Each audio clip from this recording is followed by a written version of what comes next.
Hey, do I really need to do this again? Really?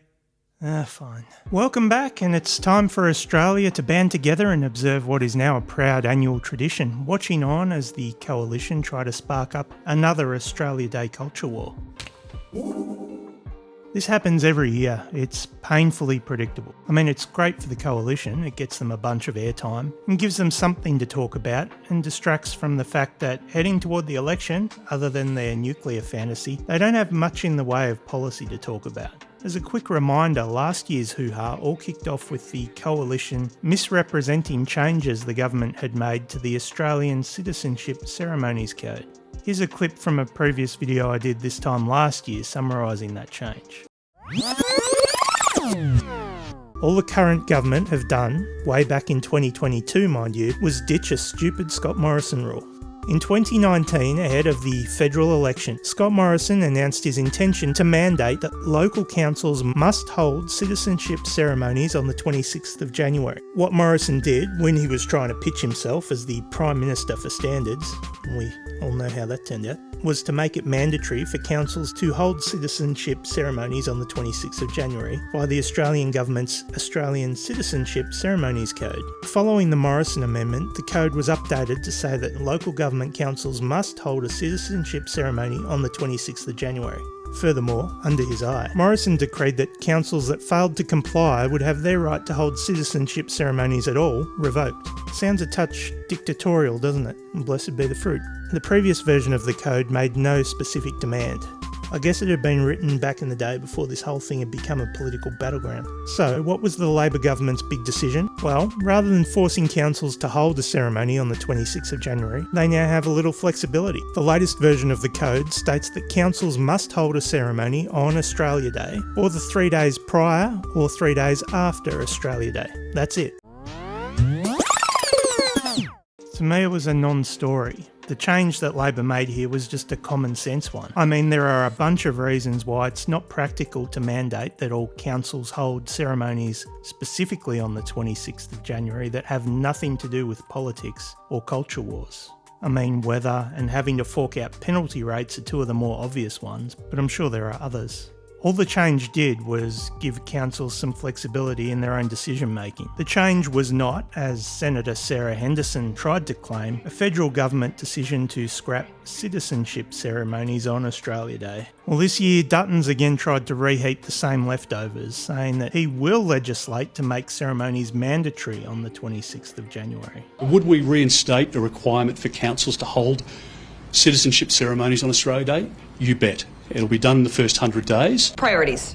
So good old dictator Dutton is saying that you will celebrate Australia Day on the 26th of January and you will enjoy it. This year Dutton seems to be even more empowered thanks to the results of a survey commissioned by the Institute of Public Affairs. If you haven't heard of the IPA, they are a think tank that is generally recognised as being Liberal Party aligned. If you look up the employment histories of a few Liberal politicians, you'll probably find more than a couple have worked for the IPA in their time. Honorary life member of the IPA, Gina Rinehart, has been outed as a major donor, and that's a whole story by itself. And the Liberal Party's Cormac Foundation has also been known to flick some funding the IPA's way. I guess the question is, are the IPA's survey results representative of Australia as a whole? Or are they the outcome of some kind of push polling? Only the IPA would know for sure because there's not a lot of information within their report. I'm always a little curious about short polls like this one, and this was a short one, just 3 questions apparently. How were respondents selected? Were there screening questions beforehand? Were the questions asked in the order the results were presented? Like I said, there's not a lot of detail in what was made publicly available. None of that really matters because I'm guessing that the IPA's 3-question poll probably had the desired result.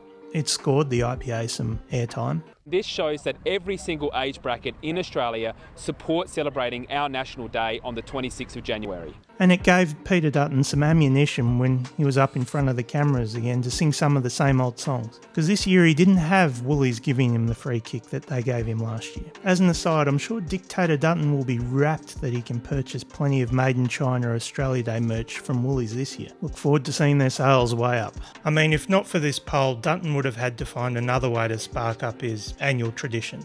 Anyway, while this year's IPA poll gave Dutton something to get behind, it's worth calling out that when it comes to polling on the Australia Day issue, it's not unusual to see conflicting results. For example, in 2022, the IPA polling results showed that 65% of Australians supported Australia Day being celebrated on the 26th of January, whilst The Guardian's Essential poll that same year found that nearly 60% of Australians supported changing the date or establishing a separate day to recognise Indigenous Australians. With polling like this, a lot of it can come down to what questions you're asking, who you're asking them of, and how you're asking them. There are a lot of people that will passionately argue that Australia Day must be celebrated on the 26th of January, but I'm guessing there's quite a few people that would have a hard time articulating why. Here's a brief little primer I did last year on the history of the Australia Day holiday as we know it today. Throw another shrimp on the barbie. Here's an interesting fact. Technically, the first Australia Day was held in 1915, on the 30th of July. It was essentially a fundraiser during World War I. It wasn't until 1935 that all states and territories came together to use the name Australia Day to mark the 26th of January. Prior to then, the 26th of January was known as either First Landing Day or Foundation Day. Even then though, Australia Day was only declared an official national public holiday in 1994. In other words, it wasn't until 1994 that all states and territories began to celebrate Australia Day on the actual day, the 26th, for the first time. Prior to 1994, the Australia Day holiday was all over the shop. I reckon Dan Tiam would probably be old enough to remember a time when the Australia Day holiday landed on the Monday closest to the 26th for most of the country, to guarantee a long weekend. Here's something I learned while pulling this video together that I'm guessing a lot of people don't know. It took until 1984 for the law to be altered so that Australian citizens would no longer be considered British subjects. And British citizens arriving in Australia would no longer be able to vote in elections until they had become Australian citizens. Throw another shrimp on the barbie. So understanding that the Australia Day tradition is not as long-standing as people might like to think, and that Australia Day has not always been held on the 26th of January, it really does make me wonder what it is about the 26th that keeps some people so wedded to that date. I mean, there was polling from years ago that showed that most Australians didn't actually know what historic event the 26th of January actually commemorated. To be honest, I'd be surprised if there weren't similar results if the same polling was run today. Personally, my opinion on the date hasn't changed. I'm sick and tired of the annual debate. I feel that the majority of the arguments insisting that Australia Day must be celebrated on the 26th are coming from a position of bad faith or a lack of understanding of history. I think the tradition angle that some people like to point to is well and truly overblown. And personally, I think it's well past time that the date changes. What is this really about? This year, it's a distraction from the fact that heading into an election is offering Australians nothing of substance from a policy perspective, just empty rhetoric, which is really the last thing Australia needs right now. Bill Shorten really nailed it in what was one of his last appearances as a federal politician. Hold your spoon with your wheat bix on it. Pete, I'm going to miss you. But one of the things I'm going to miss about you is how you predictably lose your mind just before Australia Day every year.